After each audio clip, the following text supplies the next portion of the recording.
Hanya dalam kurun waktu 39 hari, Rafael Alun Trisambodo kehilangan pekerjaannya di Kementerian Keuangan hingga ditetapkan KPK menjadi tersangka gratifikasi. Mencuatnya kasus Rafael Alun terjadi setelah anaknya Mario Dandisatrio melakukan tindak pidana penganiayaan terhadap putra petinggi Ansor David Ozora di Pesanggerahan Jakarta Selatan pada Senin 20 Februari. Penganiayaan yang dilakukan Mario Dandi membuat harta Rafael Alun menjadi sorotan. Dikutip dari Tribun News, Rafael Alun yang saat itu menjabat sebagai Kepala Bagian Umum di Kanwil Jakarta Selatan II memiliki harta cukup fantastis setelah putranya kedapatan menggunakan mobil Jeep Rubicon saat peristiwa penganiayaan. Berawal dari kendaraan anaknya, harta Rafael Alun berdasarkan LHKPN yang tercatat di KPK menjadi sorotan karena nilainya cukup fantastis. Berdasarkan LHKPN pada 2021, Rafael Alun yang hanya sebagai pejabat eselon 3 memiliki kekayaan 56,1 miliar rupiah.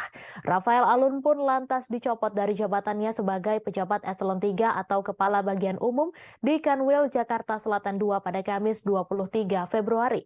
Dasar pencopotan jabatan Rafael Alun Trisambodo sesuai pasal 31 ayat 1 PP 94 tahun 2021 mengenai disiplin pegawai negeri sipil. Kementerian Keuangan saat itu mengeluarkan surat tugas pemeriksaan pelanggaran disiplin untuk Rafael Alun Trisambodo. Pada hari yang sama, Rafael Alun pun meminta maaf atas perbuatan anaknya.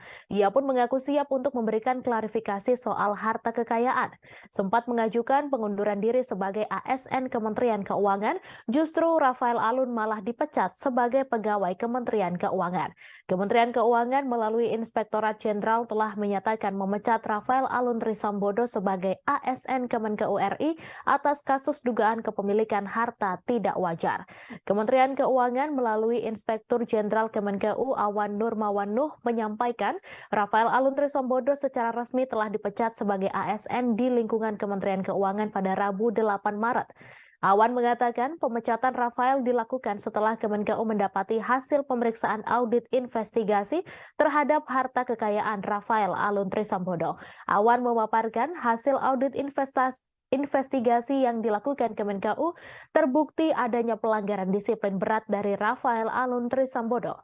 Dalam mengusut kasus tersebut, Inspektur Jenderal Kemenkeu RI Awan Nurmawan mengatakan pihaknya membentuk 3 tim, yakni tim eksaminasi, tim penelusuran harta, dan tim pendalaman fraud. Awan menyatakan pihaknya telah menarik hasil atas kerja dari ketiga tim tersebut. Selain melalui tim pertama itu, pihaknya melakukan penelitian yang mendalam atas harta Rafael Alun yang viral di media sosial, baik video dan foto. Selanjutnya dalam kerja tim penelusuran harta, pihaknya mendapati hasil bahwa terdapat usaha sewa yang dimiliki oleh Rafael yang belum dilaporkan harta kekayaannya. Terakhir, tim investigasi dugaan fraud yang mendapati hasil bahwa terbukti Rafael Alun tidak menunjukkan sikap yang teladan dan sikap yang berinteraksi.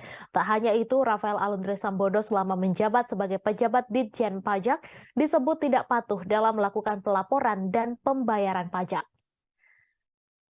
Rafael Alun juga dinyatakan tidak melaporkan harta kekayaan kepada pejabat yang berwenang sesuai dengan ketentuan peraturan perundang-undangan. Selanjutnya, Rafael Alun juga merupakan pihak perantara yang menimbulkan konflik kepentingan terkait dengan jabatannya. Terima kasih sudah nonton. Jangan lupa like, subscribe, dan share ya.